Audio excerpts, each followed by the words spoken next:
பொய்யான நாவுகளுக்கு நான் அடிமையாய் மாறக்கூடாது. பொய்யான காரியங்கள் அருவருப்பாய் முதலாவதாக எனக்குள் தோன்ற வேண்டும். அல்லேலூயா, அல்லேலூயா. எத்தனை பேருக்கு புரிகிறது?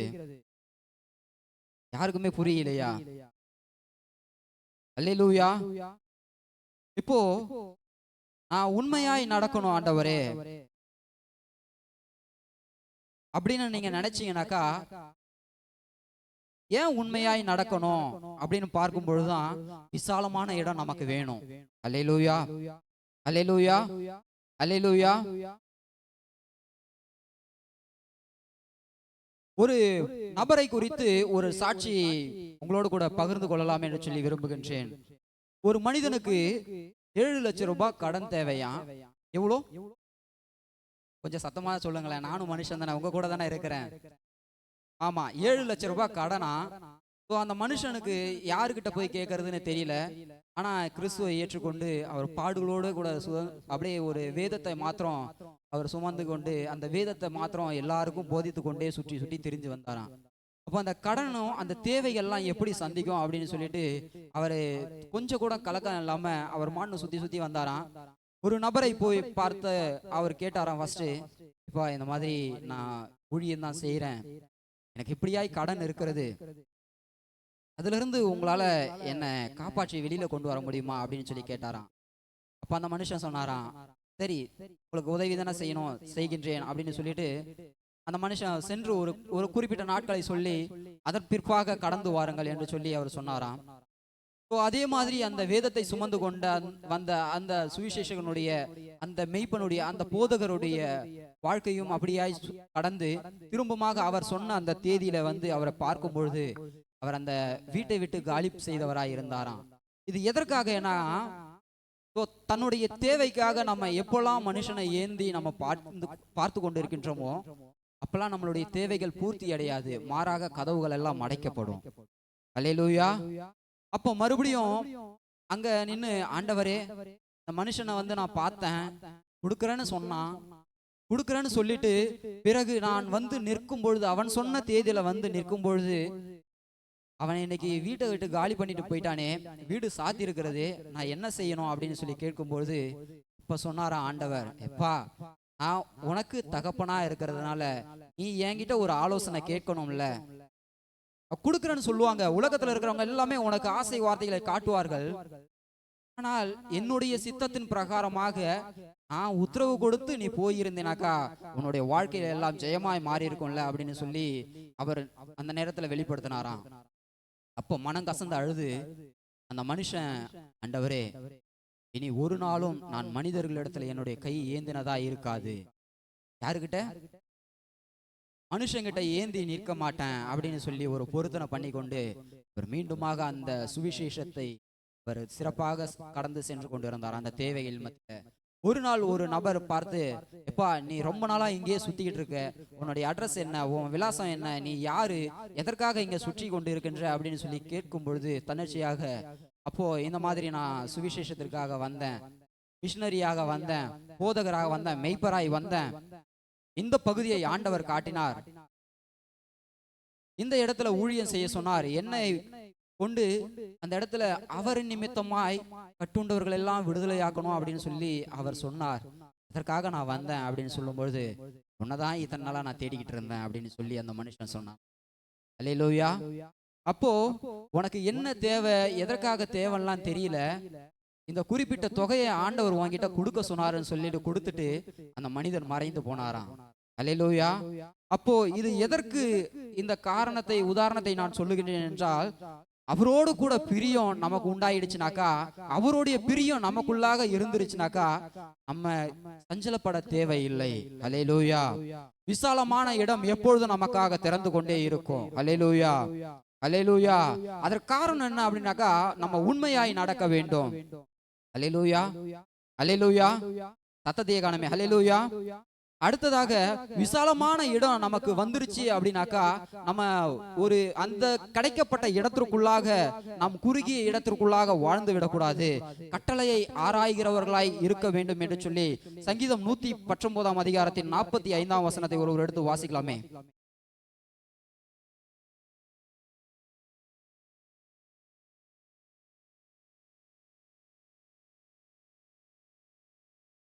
ம். சத்தத்தை உயர்த்தி மறுபடியும் வாசிக்கலாமே. ம். இந்த இடத்துல பாருங்க, அவருடைய கட்டளைகள் எல்லாம் நம்ம ஆராய்ஞ்சிட்டோம்னாக்கா அவருக்கு பிரியமாய் வாழ்ந்துருவோம். அல்லேலூயா, அல்லேலூயா, அல்லேலூயா. எத்தனை பேர் இங்க உங்க இருதயத்தோட உங்க முழு மனதோட வந்திருக்கீங்க? அல்லேலூயா. பாதி பேர் தானோ? கர்த்தருக்கு ஸ்தோத்திரம். இந்த இடத்துல நான் உம்முடைய கட்டளைகளை எல்லாம் ஆராய்கிறபடியால் விசாலத்திலே நடப்பேன் அப்படின்னு சொல்லிட்டு பிரியமா வாழ்ந்துட்டா மட்டும் பத்தாது, அந்த கட்டளைகளை எல்லாம் மீண்டும் மீண்டுமாய் ஆராய்கிறவர்களாய் இருக்க வேண்டும். நான் ஏன் இதை ஆராயணும் அப்படின்னாக்கா, விசாலமான வழி நமக்கு வேணும்ல, அவரோடு கூட அந்த பிரியம் வேணும்ல, அப்போ அதன் பிரகாரமாய் நாம் வாழ வேண்டும்ல, அப்போ நம்ம விசாலமாய் கொண்டு வந்து விட்டுருவார்ல, அது நமக்கு அழியாததா இருக்கும்ல. நம்மளுடைய வாழ்க்கையில எத்தனை பேர் இன்னைக்கு விசாலமான இடத்திற்கு போகணும் அப்படின்னு ஆசைப்படுகின்றோம்? எத்தனை பேர் என்னை இந்த பாதையில் தான் நான் நடக்க வேண்டும் என்று சொல்லி விரும்புகின்றோம்?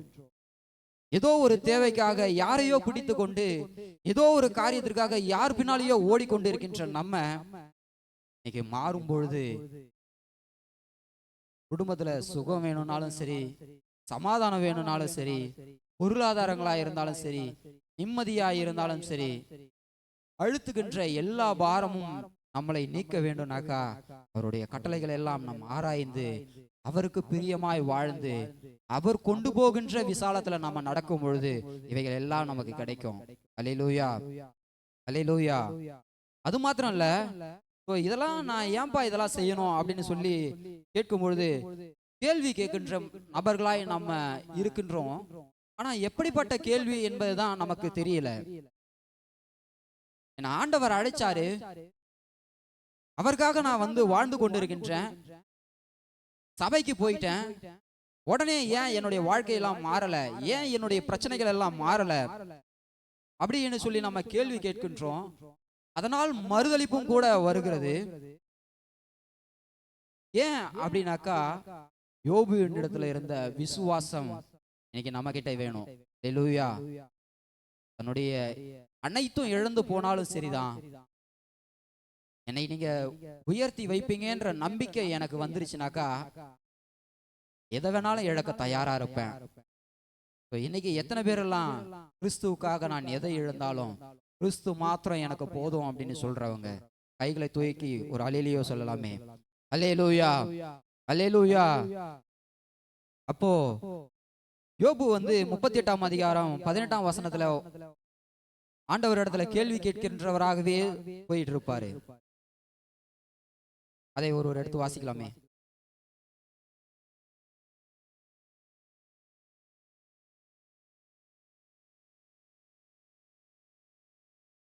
இடத்துல பாருங்க, யோபு கேள்வி கேட்டுட்டே வராருல, அப்போ நீ பூமியுடைய விசாலங்கள் எல்லாம் ஆராய்ந்து அறிந்தது உண்டோ, இவைகள் எல்லாம் நீ அறிந்திருந்தால் சொல்லு அப்படின்னு சொல்லிட்டு இன்னைக்கு நம்ம கேள்வி கேட்கின்றவர்களாய் மாறுகின்றோம். நம்ம எதற்காக தெரிந்து கொண்டார் என்கின்ற நோக்கம் ஃபர்ஸ்ட் நமக்கு உண்டா? பூமியினுடைய விசாலங்கள் எல்லாம் அறிகிற நோக்கம் உண்டா நமக்கு? எல்லாத்தையும் நம்ம அறிஞ்சிட்டோம்னாக்கா அவர்கிட்ட கேள்வி கேட்கலாம். இல்லையே, அடுத்த நாள் நம்ம என்ன பண்ண போகின்றோம் என்பதை பத்தியே நமக்கு தெரியல. ஃபர்ஸ்ட் நம்மளுடைய வாழ்க்கையில தேவனாகிய கர்த்தருடைய நோக்கம் திட்டம் என்னதா இருக்கிறது என்று சொல்லி அறிந்து கொள்ளுகின்ற அந்த ஆராய்ந்து பார்த்தலே நம்ம கிட்ட இல்ல. ஆனா ஆண்டவரை கேள்வி கேட்கின்றவராய் மாறுகின்றோம். எப்போனாக்கா பாரங்கள் நம்மளை நெருக்கும் பொழுது, எப்போனாக்கா குடும்ப பிரச்சனைகள் நம்மளை சோர்ந்து போக வைக்கும் பொழுது, எப்போனாக்கா நம்மளுடைய தேவைகள் எல்லாம் நம்மளை தாண்டி அதிகமாய் நிற்கும் பொழுது, எப்பொழுது என்றால் நமக்கு நம்ம மேல இருக்கின்ற உயிர் பயம் வரும் பொழுது. அல்லேலூயா. எல்லாவற்றையுமாய் விற்று நம்ம போகும் பொழுது கர்த்தர் நம்மளை உயர்த்துகின்றவராய் இருக்கின்றார். அவர் நம்மேல் பிரியம் வைக்கின்றவராய் இருக்கின்றார். அவர் விசாலமான இடத்திற்கு கொண்டு போகின்றவராய் இருக்கின்றார். இடத்துல பாருங்க, நமக்கு அந்த ஆராய்கின்ற காரியங்கள் நம்மளுடைய வாழ்க்கையில வந்துருச்சுனாக்கா வெளிச்சமா மாத்திரம் தான் நம்ம வாழ்வோம். அல்லேலூயா. அப்படி நடக்கிற என்னுடைய வாழ்க்கையில என்னப்பா வந்துரும், நான் பிரியமாவும் வாழ்ந்துடுறேன். விசாலமான இடத்துக்கும் கொண்டு போயிட்டாரு. அந்த விசாலத்தையும் பார்த்துக்கிட்டேன் அப்படின்னாக்கா, நான் அதற்கப்புறம் நான் என்ன செய்ய வேண்டும், அதற்கப்புறம் என்னுடைய வாழ்க்கையில என்னவாய் மாறும், அதற்கப்புறம் என்னுடைய வாழ்க்கையில என்ன நடக்கும், அடுத்ததாக நான் எப்படிப்பட்டவனாய் இருப்பேன் என்றால், நம்மெல்லாம் எருசலேமை போல மாறிவிடுவோம்.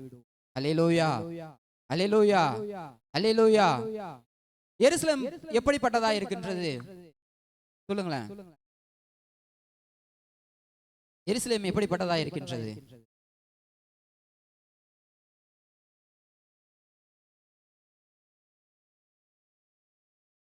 எருசலேம் எப்படிப்பட்டதா இருக்கின்றது?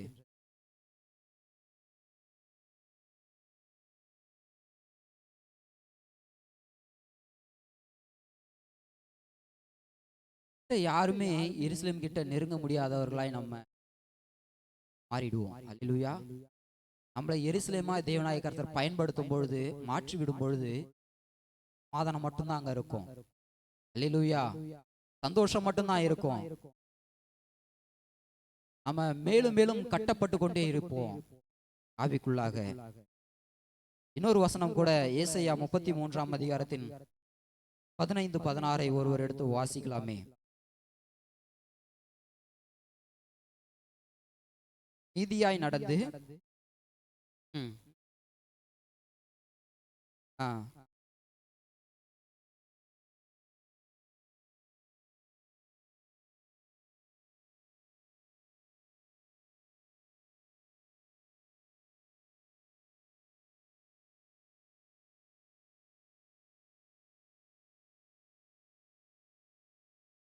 இந்த இடத்துல பாருங்க, பிரியமா நடந்துட்டேன்பா, ஆண்டவருக்கு பிரியமா நான் நடந்துட்டேன், அவர் என்ன கொண்டு போய் விசாலமான இடத்துலயும் வச்சுட்டாரு. அதுக்கப்புறம் என்னன்னாக்கா, நமக்கு உண்டானதை நாம் மாத்திரம் தான் ஆளுவோம். அல்லேலூயா, அல்லேலூயா.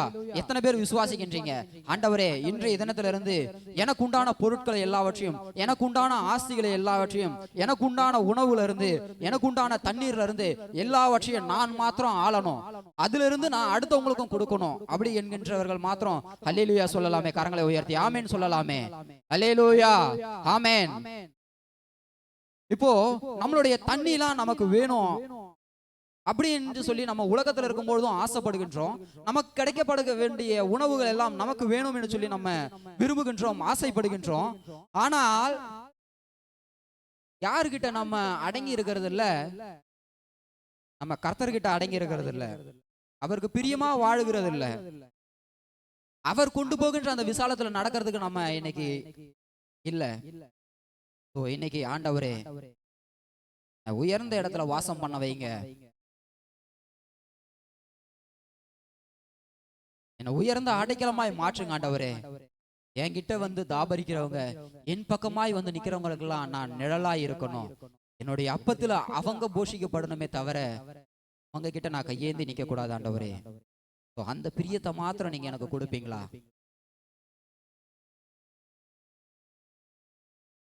அந்த விசாலமான இடத்துல மட்டும் என்ன கொண்டு போய் விடுவீங்களா? அந்த தப்புவிப்புல மாத்திரம் என்ன கொண்டு போய் நடத்துறீங்களா? என்னை ஒப்பு கொடுக்கின்றேன் ஆண்டவரே, என்னை அர்ப்பணிக்கின்றேன், நடத்துங்க. உங்களுடைய காரியங்கள் மாத்திரம், உங்களுடைய திட்டங்கள் மாத்திரம் என்னுடைய வாழ்க்கையில வேணும். முழங்கால் படி ஒரு விஷயம் கேட்கும் பொழுது ஒரு ஆயிரம்